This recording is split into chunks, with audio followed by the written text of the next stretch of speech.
Hi, I'm Ellie Anderson. And I'm David Peña-Guzmán. Welcome to Overthink, The podcast where two friends who are also professors put philosophy in dialogue with the everyday. Because big ideas are within everyone's reach.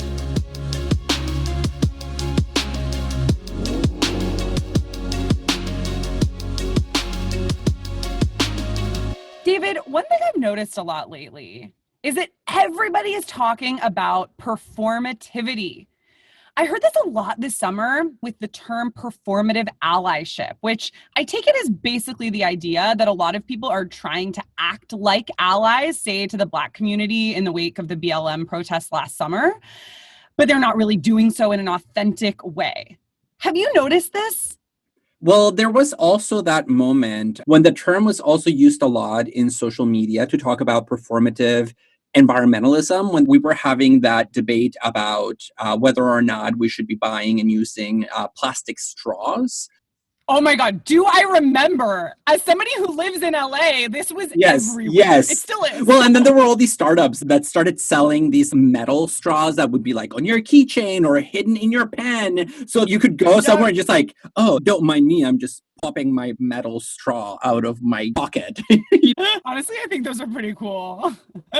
Well, but the point is that a lot of people notice a level of hypocrisy in the discourse of those who were calling for a ban on straws, because as they were calling for a reduction in the consumption of straws, they didn't mind ordering takeout with 1,000 plastic boxes, etc. Oh my God. And so people were saying this is a kind of performative environmentalism that doesn't actually get at the root of the problem and doesn't actually offer solutions. So it's a kind of virtue signaling. I have to put myself on blast there because I order takeout a lot. Granted, it's the pandemic now. And so it's, I'm ordering a lot more takeout than I ordinarily would. But also with the straw thing, I didn't own any straws prior to the straw debacle a couple of years ago. And then what did I do? I bought metal straws. And so I went from having no straws to metal straws, which is technically not more environmental because I just consumed something that I hadn't consumed before. I'm adding to my footprint.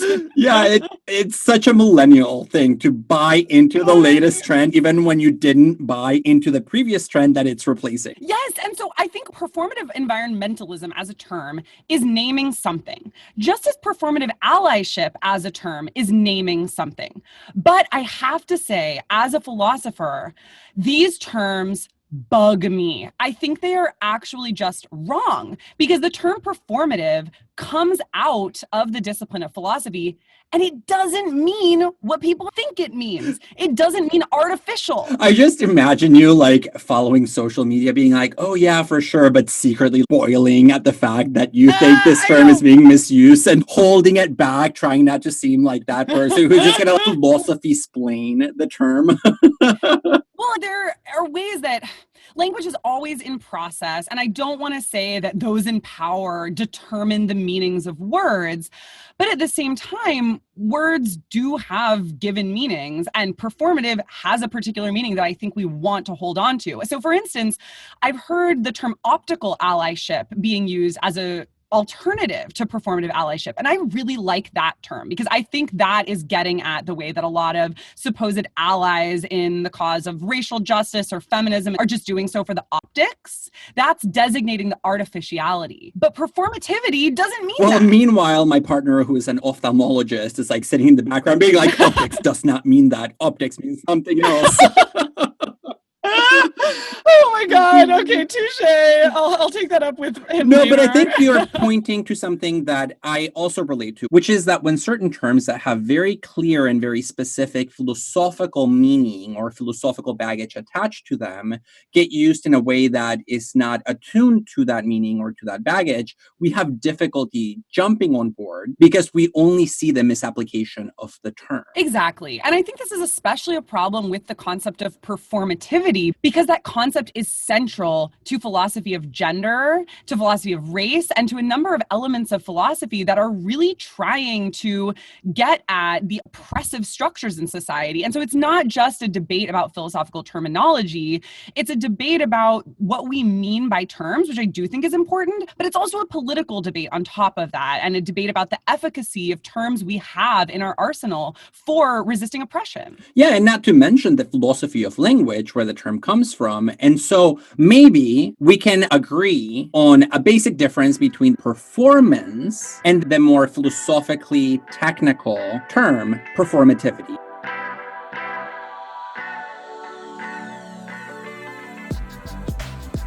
Today we're talking about performativity. What does this concept mean? Where does it come from? And what can it tell us about things like pornography, hate speech, and gender? Let us discuss this subject imminently. Yeah, I'm going to stop the recording now. Oh, no, but really, let's find out.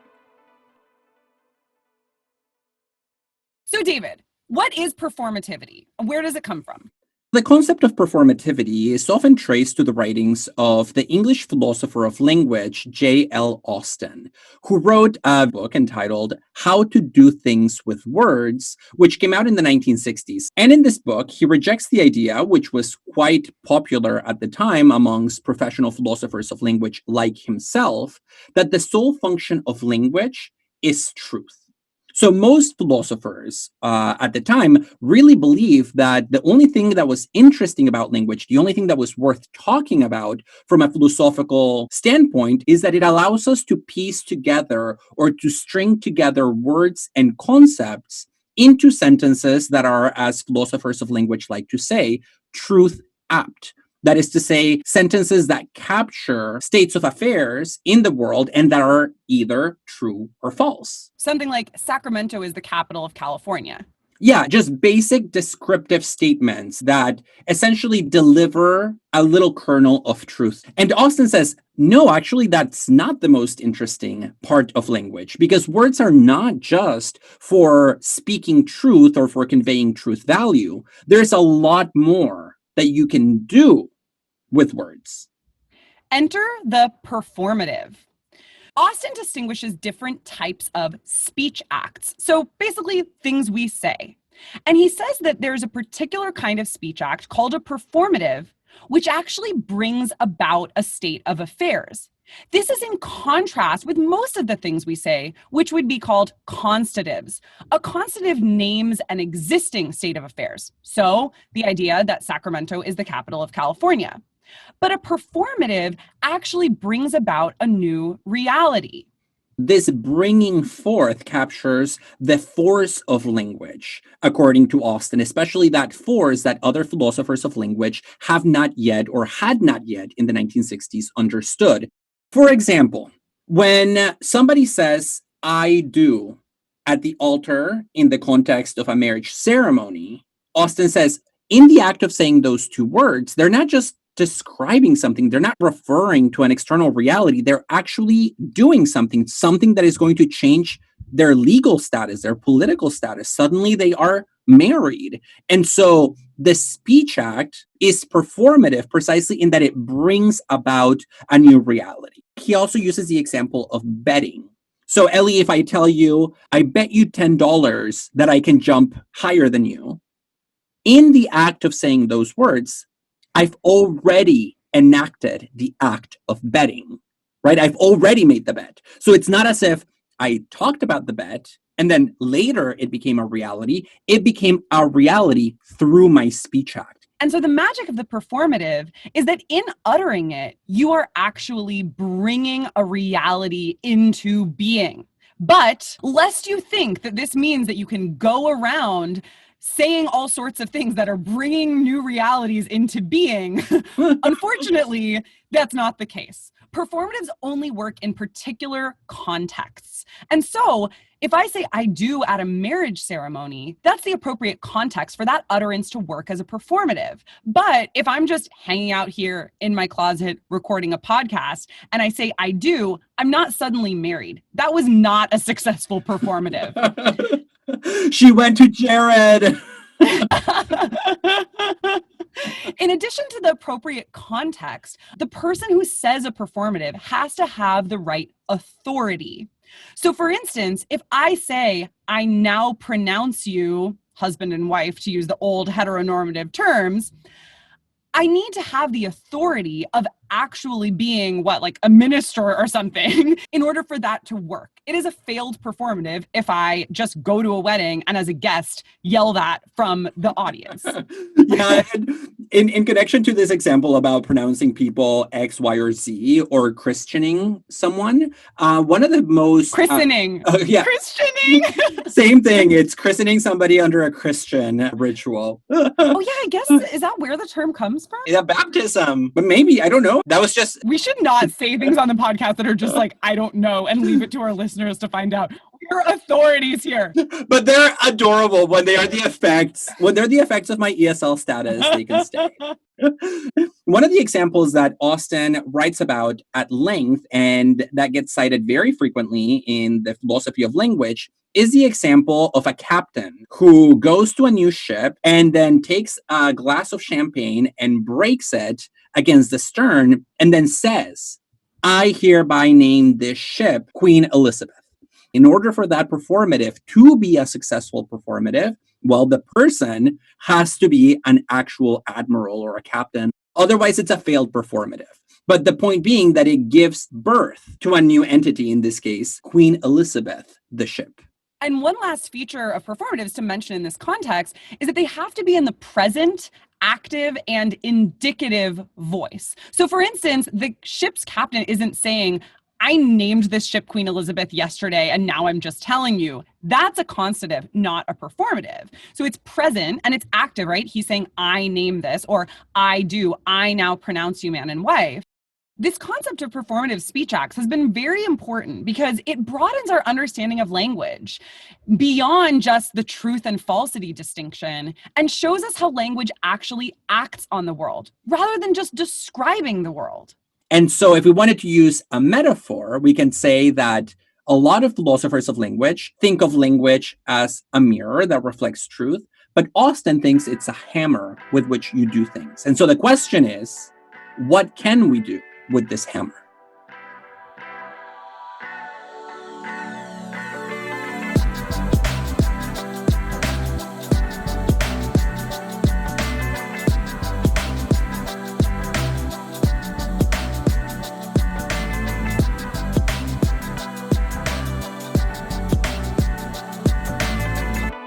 Thanks for bearing with us as we talked about performativity in the technical sense in the philosophy of language. Now, let's think about how performativity is used in different contexts, which are frankly pretty fascinating and juicy.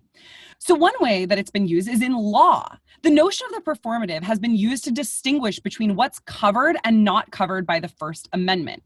For instance, if I yell fire in a crowded room, it's not covered by the First Amendment because yelling fire in the particular context of a room full of people has performative effects. It's going to cause people to run out of the room, to scream, have their adrenaline shoot up, etc. And at stake here is the perennial question among constitutional law scholars about which forms of speech really are simply free speech that conveys a viewpoint about the world, and which forms of speech actually produce harm. So, for example, the feminist theorist Ray Langton has used the Austinian framework of performatives to talk about what is wrong with pornography, especially pornography that depicts patriarchal images of women. So most of it. So like 99.9% of it. And she says the argument that people make to defend this kind of porn is that, again, it's free speech. It simply expresses a worldview on the part of the director. But according to Langton, one of the things that people miss about pornography when they talk about it, especially in the context of whether or not it's covered under the First Amendment, is that people tend to interpret pornography purely as a constative. Yeah. And not as a performative. Or even as fictional, right? Yes. Pornography achieves certain effects beyond what it represents. So it might tell a specific story, but the things that it does as an institution, as a social practice, go way beyond that because it has performative force. She develops this argument by pointing out that one of the things that we expect of language is that our speech acts will have their intended effect. So, for example, Ellie, if you and I are going for a walk, and then I say to you, stop, I don't want to keep walking, I expect you to stop, right? That's a very reasonable, basic assumption about social normativity in connection to language, that words have meaning and that meaning will be respected by our interlocutors. Now, unless I'm just like an asshole, I'm like, David, not stopping for you. Yes, exactly. Walk faster. Unless you're an asshole, or as we will see, unless the frame of reference for the meaning of terms has socially shifted, which is one of the performative effects of pornography, according to Langton. Explain that to me a little bit. Super interesting, but I'm not sure I get it. It has to do with the ways in which pornography rewires men's desire, or rather conditions men's desire to reflect the desire that pornography itself represents. And so when you think about what you see in pornography, what is it? Well, it's typically like bosses and secretaries, teachers and students, all these roles that have a very clear dominance dynamic, and in which the subordinates' no's never really mean no. In fact, they are kind of yeses. They're invitations for further activity. AKA assault. Yeah, exactly. The problem is that pornography twists the meaning of the word no to mean yes. Yeah, it's like eroticized. Yes. And so when you live in a culture that is knee deep in the most misogynistic forms of pornography, men internalize the discursive worldview of the pornography they consume. And when they interact with women, the speech acts of women lose their normal performative force. In a pornographic culture, the woman says no, the man hears yes. And I think this is interesting because it strikes me that there's a deviation from Austin's original use of the term performativity, because something like yes or no or stop wouldn't be considered performatives under a traditional Austinian framework. But I think the broader point here that Langton is getting at and deriving from Austin is precisely this idea that language doesn't just describe reality, but it has these effects. It has effects on bodies. It has effects on imaginations. It has effects on our wills. And here we see that the concept of performativity is really felicitous, to use one of Austin's favorite words, for describing things that go beyond specific speech acts, right? Yeah, and so I think it goes beyond in the sense that it's no longer merely about language in the traditional sense of utterances. Here we're talking about visual representations and entire narratives about sexuality and desire, and a pizza man showing up and you not having enough change, etc. that's the porn narrative that you're choosing to focus on. Well, I mean, that is like the porn archetype, right? Like the pizza man. The pizza man and not having enough change? Yes, and then you have to pay them somehow. Oh, okay. I must have missed that one. And they don't have change. So pornography does have all these other effects. And so we make a mistake when we interpret it merely as a viewpoint. It's a hammer that allows people to do things. And the feminist philosopher Rebecca Kukla has also used this framework to talk about many other ways in which, in general, women's utterances under conditions of patriarchy have less performative force than men's. Yes, there are so many possible directions one can take this in. And one that comes to mind here is discussions of hate speech. So we talked about the First Amendment earlier and how some things are protected by it and others aren't. Critical race theorists have used the conception of performativity to make sense of why hate speech shouldn't be protected by the First Amendment. Law professor at NYU, Jeremy Waldron, argues in his book, The Harm in Hate Speech, that hate speech is largely performative in exactly the sense that Austin means. So for instance, when somebody expresses animosity towards a group by playing on stereotypes, that doesn't just lead to a form of exclusion. It is a form of exclusion itself. Well, and I think for anyone who has been subjected to a racist term or a pejorative or an insult, there is that sting that comes with it that traditional philosophies of language before Austin's intervention just couldn't make sense of, because they would say, oh, well, language just either expresses a truth or it doesn't. And so it misses arguably some of the most important dimensions of our linguistic interactions with one another. And what's so interesting, too, about what you're describing, David, and the discussions around hate speech is that they also show us that performatives don't just have effects on us as subjects. Performatives ultimately reveal to us the way that language has effects not only on ourselves, but also on the social world, on other people. And so far, we've talked about people who lift this Austinian conceptual framework to talk about different forms of speech or representation, whether that be hate speech or pornography. Like the pizza guy.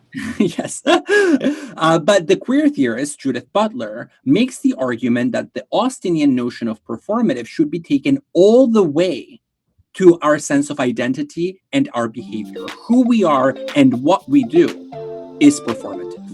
And I love this, and I'm so excited to talk about it.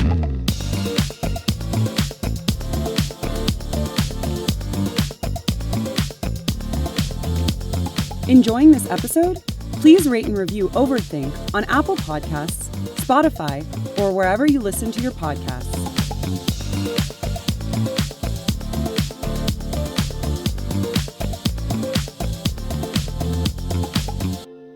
So when you hear performativity today, you're most likely to hear it in contexts where people are talking about gender. And this is thanks to Judith Butler, who became famous for the term following the 1990 publication of her book, Gender Trouble.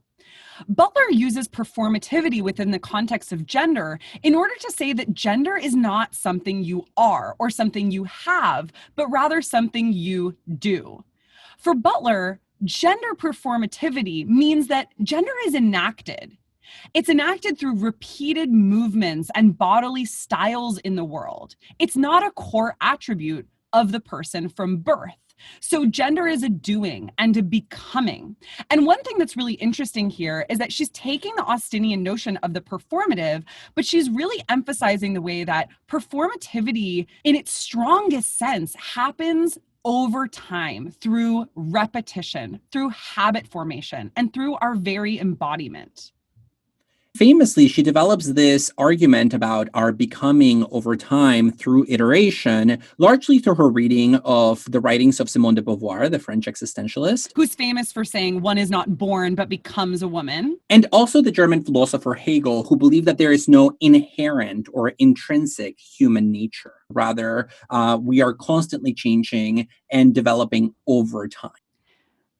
And drawing from these thinkers, she lands on the position that gender is socially constructed. Yeah, one is not born but becomes a woman, because you have to develop certain attributes of femininity over time and be recognized as a woman within a social context in order to count as a woman. And Butler, Beauvoir, and Hegel all share this idea that the human is a historical idea, and human attributes are also historical ideas. So gender and even sex are not intrinsic natural categories, but they are socially constructed over time. And this doesn't mean that they're fictional. It doesn't mean that gender isn't real, but it does mean that it has historical origins rather than natural ones. And the way we talk about this is to say that gender is socially constructed. And in thinking about the meaning of the thesis of social constructionism that lies at the root of Butler's approach to gender is the concept of mimesis, which means repetition or mimicry. And according to this concept, we perform gender largely by observing the behaviors of those around us and repeating those behaviors that are coded in particular ways when attached to particular bodies. And so we start learning social scripts about how to talk, how to behave, how to move and hold our bodies in order to be read as having a specific sex and a specific gender. Often when she writes about gender, she draws comparisons to the theatrical. It captures the fact that when we are beginning to learn these scripts, we sometimes are not very good at it. And so we either overshoot or undershoot the performance. So it takes time to learn the role. Think about a 12-year-old boy, right? Like hitting puberty. Awkward.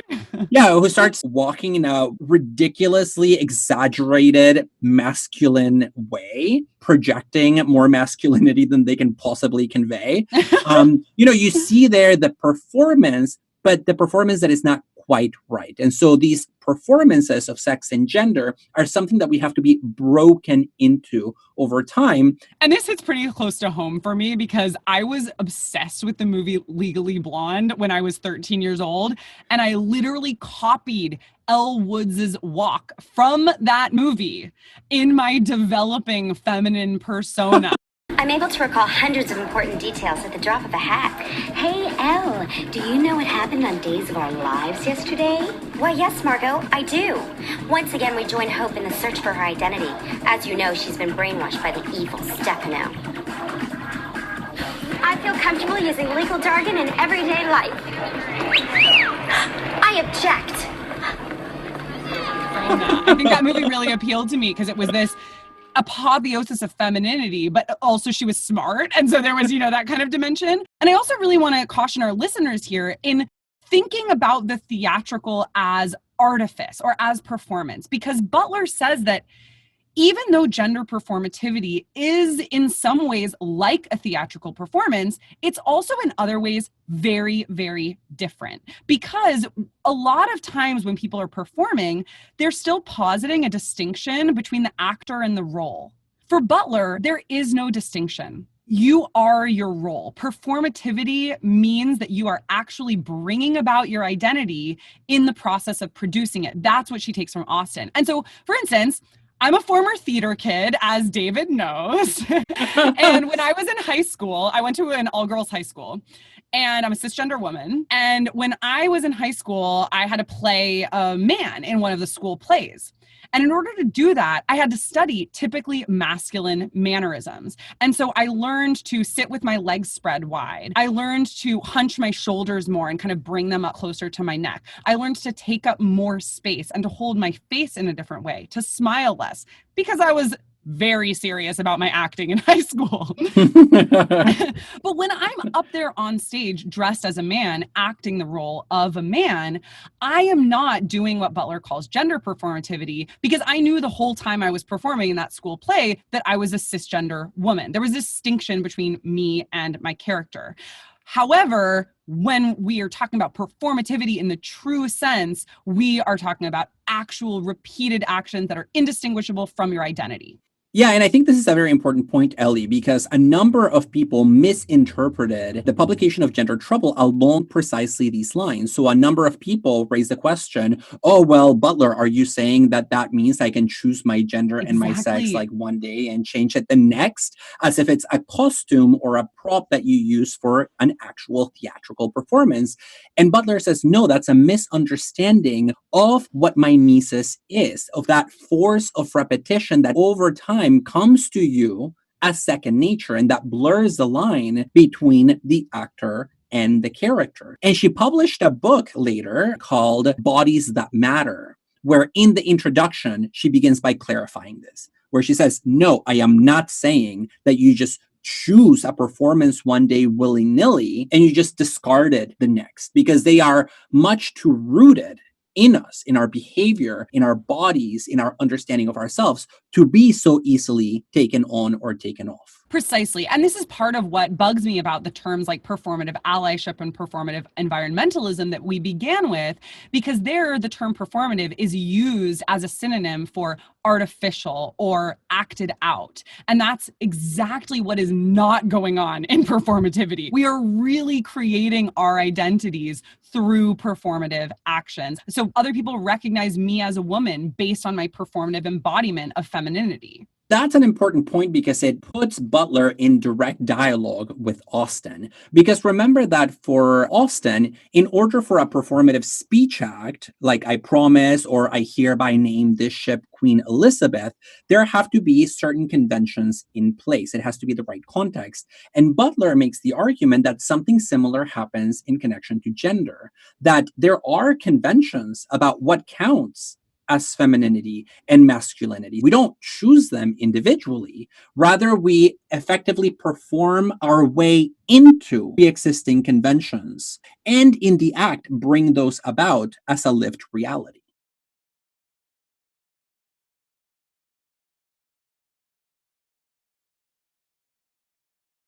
One of the domains that Butler thinks is really interesting for showing gender performativity and how it goes beyond sheer performance or artifice is in drag culture.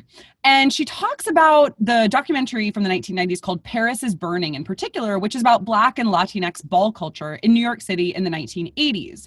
She says what you see in these drag performances is the performativity of all gender. So the drag performers are not just adopting a different gender identity for a moment. They are actually saying something really important about how all of us, whether you're cis, trans, queer, etc., are performing gender at all times. Yeah, it's like that saying that some people have as a magnet on their fridge. We're born naked and the rest is drag. That's Butler's thesis. Although for her, we're not even born naked because I'm already marked M or F on my birth certificate before I'm born. True, but you get the point that we come into this world and then everything that we do is performative in this stronger, more robust sense.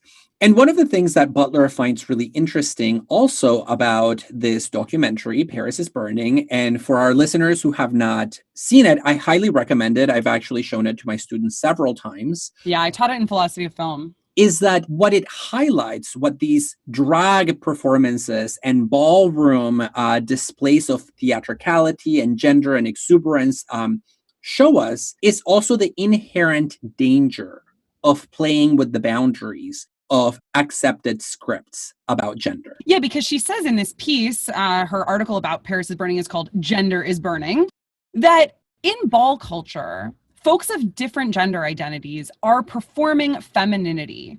And Butler talks about the way that in doing so, they are citing the dominant norm, right? Through signifiers of femininity, like high heels, makeup, big hair, dresses. And for her, there's not something intrinsically subversive in citing the dominant norm. The simple presence of bodies who are not traditionally designated feminine, embodying femininity, doesn't automatically displace the norm. She says that actually things like ball culture can reinforce the dominant norm by reiterating it as the very desire of the subjects who are performing it. And so there's a complicated relationship here between embodiment, gender identity, and desire. Yeah, and I think the term complicated is exactly right, because another point that she makes is that there's an inherent ambiguity or a danger in these performances, because what you're doing is either reinforcing existing social norms about what women look like or what women are, or men, because in the documentary there are also performances of masculinity. Yeah, but good point. She also makes the claim that it can go the other way, and it can be transgressive to the point of putting people who engage in those kinds of performances in danger, precisely because in signifying socially accepted modes of femininity and masculinity, they also re-signify them. So they cite it, but then they tweak it. And that tweaking can be dangerous from a social standpoint. And do you mean it can be dangerous from the perspective of the dominant norm? It can serve to unsettle the binary between masculinity and femininity and it's associated with sex and its associations with sex and gender? That's right. But I think, again, the point here is about ambiguity, because it can go both ways, right? You can end up enforcing the status quo or you can disrupt it. And sometimes there's no way to know until after the fact. And so we see here that performativity itself is neither necessarily conservative nor necessarily disruptive, but has this ambivalence attached to it. Yeah, and there are two figures in the film that Butler writes about who exemplify this ambivalence. One of them is Venus Extravaganza, who is a 23-year-old Puerto Rican trans woman who appears in the film and is interviewed and talks about her life and her desires and wanting to get married. And you get the sense that in many ways, Venus has, in fact, internalized this image of being a real woman, being read as such by those around her, and living that dream of having a husband who takes care of you and being essentially a stay-at-home wife. Yeah.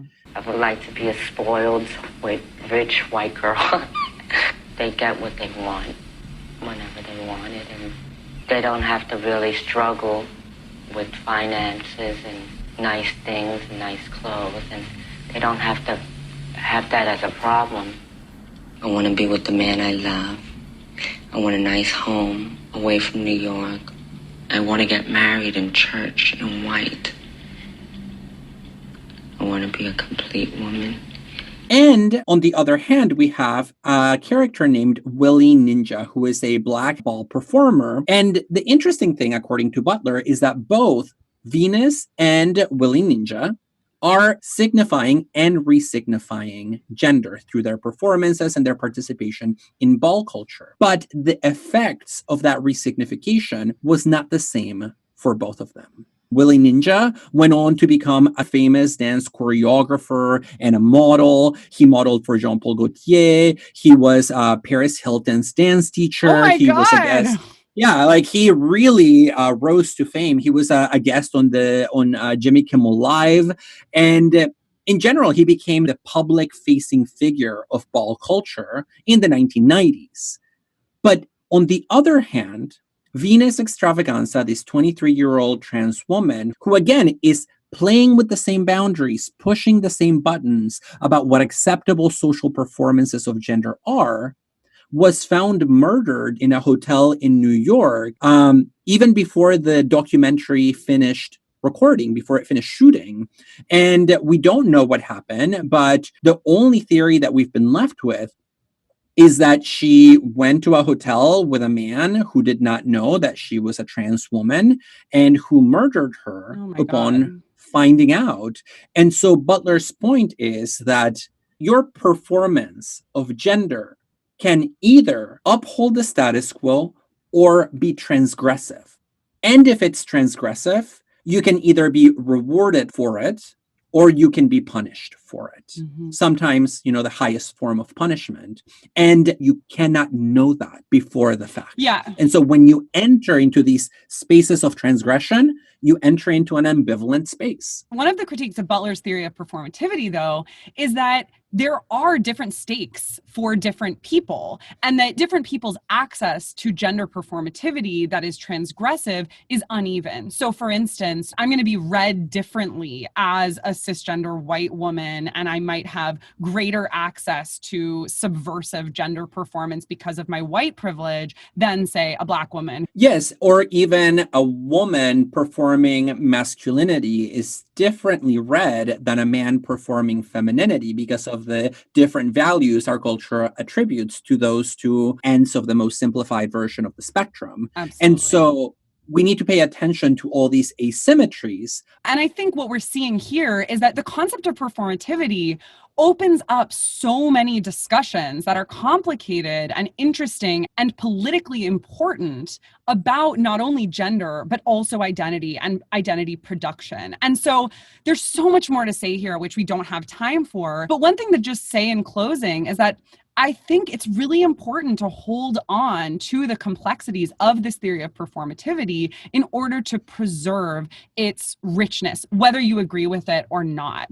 And for that reason, I would really caution folks against using performativity as a synonym for artificial, optical, or fake. And one point that I would want to bring up by way of conclusion is that for somebody like Butler in particular, it's not as if there is performance at the margins and nature at the center. Yes. So it's not as if these like Black and Latinx kids in New York and ball culture, which was at the time largely underground, now it's much more popular, especially when you think about mainstream drag culture.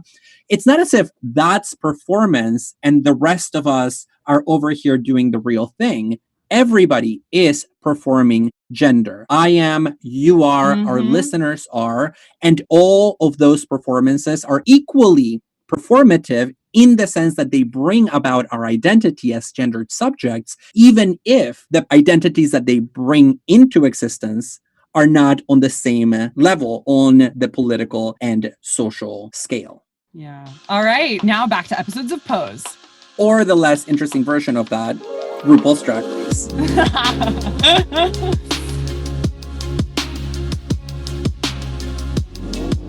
We hope you enjoyed today's episode. Please rate and review us on Apple Podcasts, Spotify, or wherever you listen to your podcasts. You can email us with questions, feedback, or even requests for life advice at dearoverthink@gmail.com. You can also find us on Instagram and Twitter at overthink_pod.